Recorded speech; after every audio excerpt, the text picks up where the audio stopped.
আমাদের সাংসদ রচনা ব্যানার্জি। আমরা অত্যন্ত আনন্দিত, আমরা আপ্লুত, আমরা গর্বিত যে আমাদের সামনে আমাদের এমপি রচনা ব্যানার্জি মহোদয়া আজ আমাদের সঙ্গে রয়েছেন। আমরা অত্যন্ত আনন্দের সঙ্গে রয়েছেন আমাদের চেয়ারম্যান প্রলয় চক্রবর্তী মহোদয়। আমরা অপেক্ষার প্রহর গুনছিলাম, যে অপেক্ষার প্রহর এই মাত্র শেষ হলো।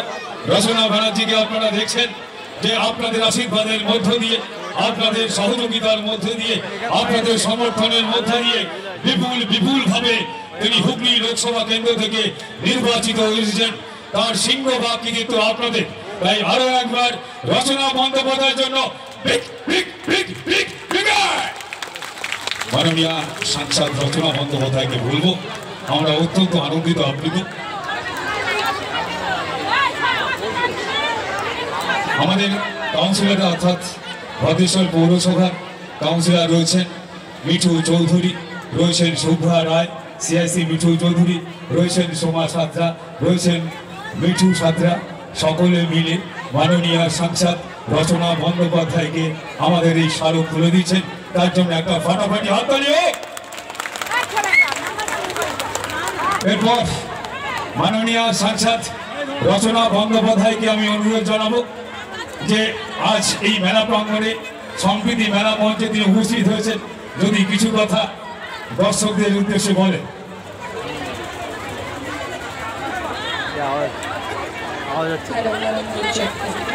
উপস্থিত সবাইকে আমার প্রণাম জানাচ্ছি।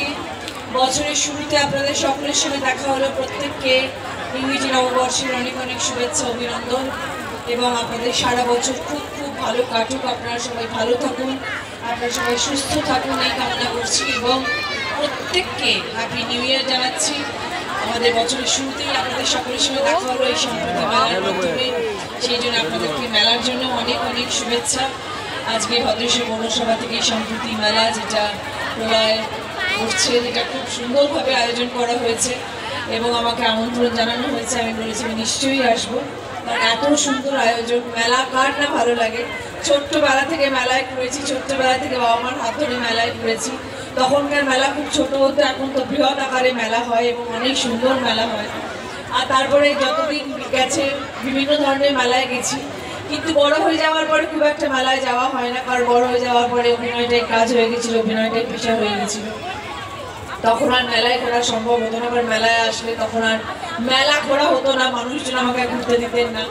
তো সেই সময় থেকে আর মেলা দেখা হয় না, মেলা ঘোরাও হয় না। আর আজকে আবার অনেকদিন পরে এরকম একটা মেলা দেখলাম, যেখানে এত বড় মেলা এবং এত সুন্দর আয়োজন হয়েছে মেলার। সেই জন্যে আমি নিশ্চয়ই ভীষণ খুশি এখানে আসতে পেরে এবং আপনাদের সবাইকে অসংখ্য অভিনন্দন। পৌরসভায় যারা যারা রয়েছেন, যারা এই সুন্দরভাবে এই মেলার আয়োজন করেছেন, সবাইকে অসংখ্য ধন্যবাদ তার জন্যে। এবং আপনারা যারা এখানে রয়েছেন, আপনাদের সবাইকে অসংখ্য ধন্যবাদ এবং নববর্ষের অনেক অনেক শুভেচ্ছা, অভিনন্দন। আজকে আমি সকাল থেকে বিশ্বাস করুন হুগলিতে রয়েছি। সকালবেলা গিয়েছিলাম হচ্ছে, আমরা প্রথমে গেলাম সিঙ্গুরে একটা অনুষ্ঠান ছিল, ওখানে বিশ্বকর্মা পুজো হয়। বিশ্বকর্মা পুজো আমরা সবাই জানি পুজোর আগে হয়, কিন্তু সিঙ্গুরে তাঁতিদের একটা বিশ্বকর্মা পুজো হয় যেটা ওরা শীতকালে করে। সেখানে একটু গিয়েছিলাম যাতে তাঁতি শিল্পী মানুষরা ভালো থাকেন, আনন্দ পান। তো সেখান থেকে গিয়েছিলাম পান্ডুয়া থেকে গিয়েছিলাম ধনিয়াখালী। সবকটাই কিছু না কিছু অনুষ্ঠানে গিয়েছিলাম। ধনিয়াখালী থেকে গেছিলাম চুচুড়াতে, আজকে মথুয়াদের উৎসব ছিল। চুচুড়া থেকে আমি আসলাম এখান থেকে আমি কলকাতায় যাবো আরেকটা অনুষ্ঠানে। তো আজকে আমার সকাল 7টা থেকে আমি আজকে আপনাদের এখানে রয়েছি এবং সর্ব জায়গায় গেছি, কারণ সব জায়গায় যেতে হয়। মানুষ নালে দুঃখ পান এবং ওরা আশা করে থাকেন যে কোনো অনুষ্ঠান হলে দিদিকে ডাকবো, দিদি আসবেন। আর যে সেই ভেবেই সেই ভালোবাসার টানি আজকেও আপনাদের এই সম্প্রীতি মেলায় আমি আজকে উপস্থিত হয়েছি। আমাকে প্রলয় বললো এবং আমাদের সব দিদিরা রয়েছেন, তারা সবাই বললেন যে দিদি একটু আসবেন, আমি নিশ্চয়ই যাবো। প্রথমবার আমার সাংসদ হওয়ার পর আপনাদের এই সম্প্রীতি মেলায় আমি উপস্থিত হতে পেরেছি। আমি সত্যি ভীষণ খুশি এবং এই মেলার জন্য অনেক অনেক শুভেচ্ছা রইল। সুন্দর মেলা আয়োজন হয়েছে এবং আগামী দিনেও যাতে এই মেলা আরও বড় আকার নেয় এবং আপনারা সবাই আনন্দ পান এই মেলায় এসে, সেটা যেন হয় সবসময়।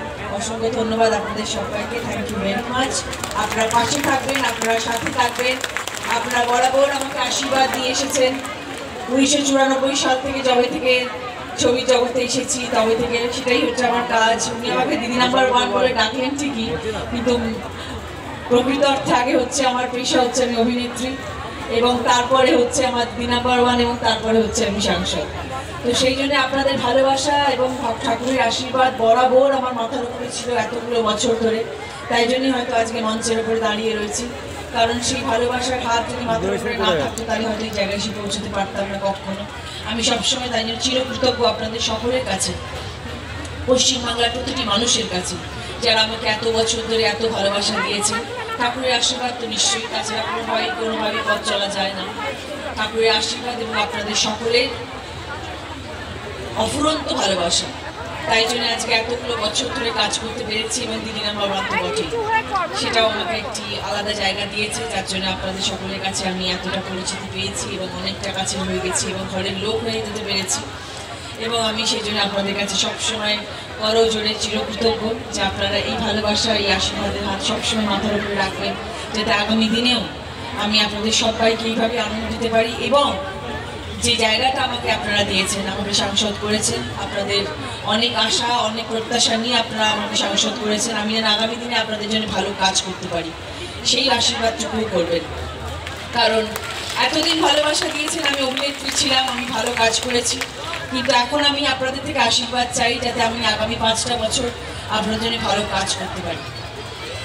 সত্যি কথা বলতে রাজনীতির মানুষ তো নই, কিন্তু দিদি অনেক আশা প্রত্যাশা নিয়ে আমাকে হুগলি জেলাতে পাঠিয়েছেন।